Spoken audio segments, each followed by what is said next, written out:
compañeros. Sí, lo veníamos adelantando ya desde el comienzo del informativo. Esta semana se movieron un montón de cosas vinculadas a la vivienda porque el miércoles visitó a la Comisión de Presupuesto integrada con Hacienda una delegación del Ministerio de Vivienda y Ordenamiento Territorial, presidida por su ministra, Irene Moreira. Allí se generaron varias cuestiones que pudieron generar esta polémica, además de lo que está concretamente en la rendición de cuentas del ejercicio 2021, vinculados a hechos más recientes, como por ejemplo lo que sucedió con la Agencia Nacional de Vivienda. Como saben, de no aprobarse una prórroga de 48 meses que se aprobó la semana pasada, se iba a, la Agencia Nacional iba a tener una deuda, una pérdida más bien, de 400 millones de dólares por 5.000 hipotecas que estaban a punto de prescribir. Además de esto, en este momento, en esa negociación, en esa discusión que se dio en la Comisión de Hacienda, también se acordó o se dijo la intención de modificar uno de los artículos de la rendición de cuentas, el 304, que estaba generando polémica, sobre todo de parte de FUCPAM, por ejemplo, que venía diciendo que ese artículo, por un error en la redacción, en realidad, o por un descuido en la redacción, podía llegar a afectar, a dejar sin subsidio a las cooperativas anteriores al 2017, un subsidio que se estableció por una ley de 2017, y eso podía afectar a 20.000 familias. Y Julieta, ¿qué fue lo que se discutió respecto a la política de vivienda? Bueno, varias cosas, y ahora sí nos metemos como más de lleno en lo que sucedió, en lo que se puede ver, en lo que se puede analizar de la rendición de cuentas. El economista Federico Araya señala que varias cosas vinculadas a una pérdida que no se recupera, así es como se explica, porque en 2020 la inversión en vivienda se redujo en 33 millones de dólares con respecto a 2019, y ahora hay sí un incremento vinculado a la ejecución, vinculada a la inversión.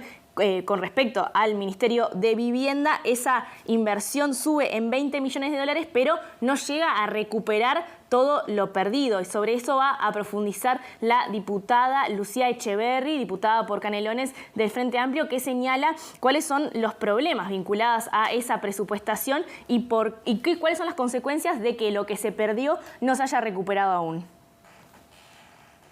Hay gente que necesita una vivienda nueva, efectivamente, para su familia. Hay gente que necesita un préstamo para poder refaccionar y dar respuesta a los cambios familiares o a los nuevos arreglos familiares. Hay gente, las cooperativas necesitan transformar, después de mucho tiempo de conformación, la posibilidad de escriturar el préstamo. El tema es que en la elaboración del presupuesto hubo un recorte inicial del Fondo Nacional de Vivienda, de los recursos presupuestales del Ministerio de Vivienda, que no se logran recuperar. Es decir, por más que el 2021 hubo un poco más de dinero que en el 2020, sigue siendo casi un 4% menos que lo que había en el 2019. Y eso sobre todo también porque le aplican en el 2020 el decreto 90-2020. Abatieron un 15% y sobre la base de eso es la continuidad de los recursos presupuestales. Por lo tanto, la pérdida se sigue y el recorte se sigue acumulando. Hay una situación de mucha preocupación de parte del Frente Amplio como oposición, y también te diría que una cuota de dolor de ver que hay un proceso de expectativas de la gente, de necesidades que no se están cumpliendo, y no es solamente con voluntad o buena voluntad que pueda tener que lo van a resolver. Entonces hay realmente una sensación de una política de vivienda como a la deriva, ¿no? Además de esto, ¿qué otras cosas generan preocupación en la oposición, Julieta? Bueno, lo que tiene que ver con las metas habitacionales, en realidad, y por dos aspectos.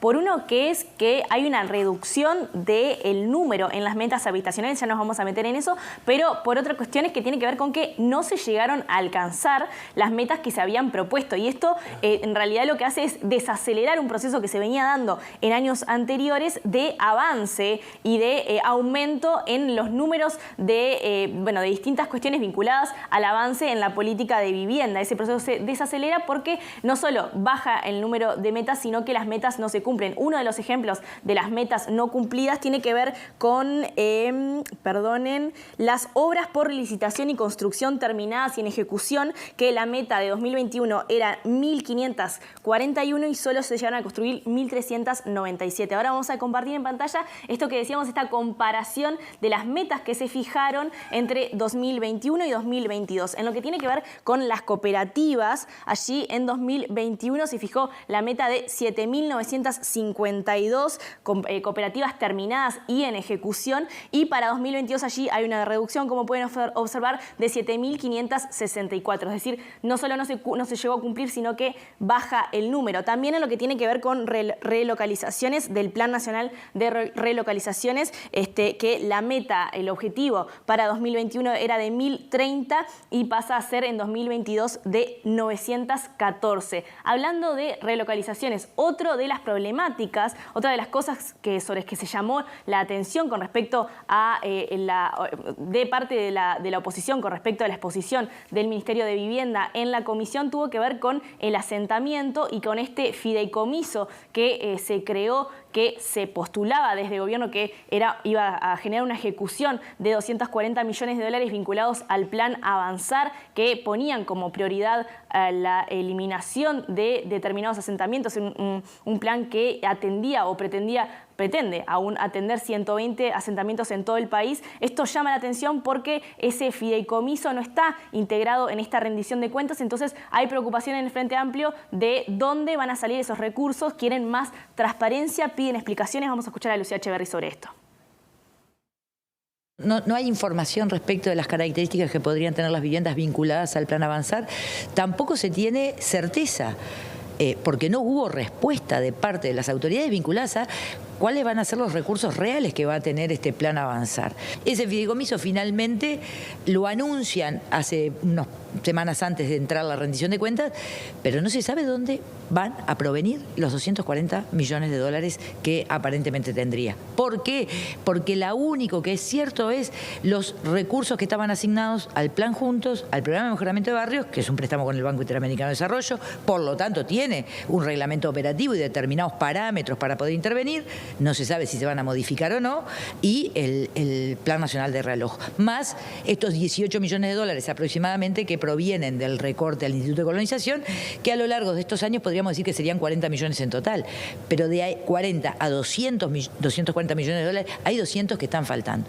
Ese endeudamiento, bueno, que lo aclaren sobre la base de qué va a ser ese endeudamiento. Entonces, está difícil salir del anuncio para poder medir, valorar, aportar y seguir la concreción de algo que, te reitero, no deja de ser un anuncio que genera muchísima expectativa y que además es imprescindible que se ponga a andar de alguna manera para dar respuesta a las familias que están en una situación muy complicada, ¿no?